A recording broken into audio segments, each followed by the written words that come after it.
for the drone sightings in her district. Congresswoman, good to have you with us today. I'm curious what you think about Senator Cory Booker's statement there, where he says that they pose no known threat. Do we know that? Have you been told that as a member of Congress? Well, it may be no known threat, but it could still potentially be a threat, and that's what we're trying to figure out right now.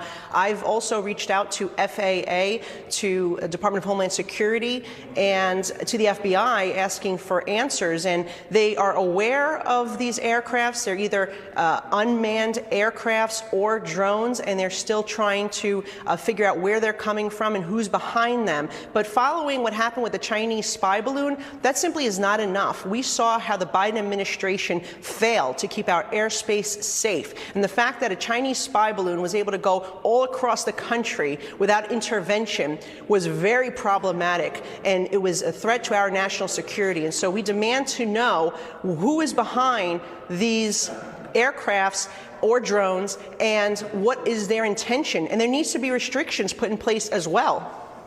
I mean, it's kind of mind-boggling to figure out why we can't just take one of these out of the sky and investigate it. Do you have an answer for that?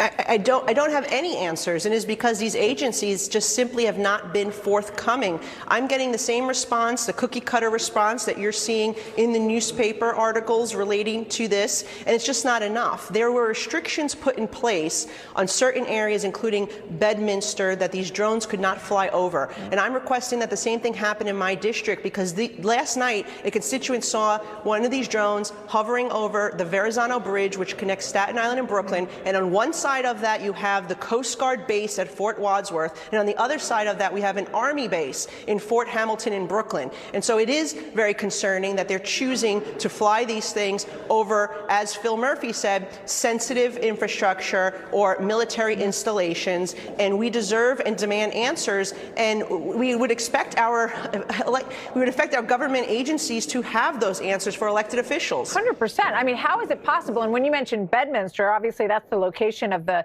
Trump golf course and club, and they've gone over that area. But so now, are you saying that they're no longer going over that area?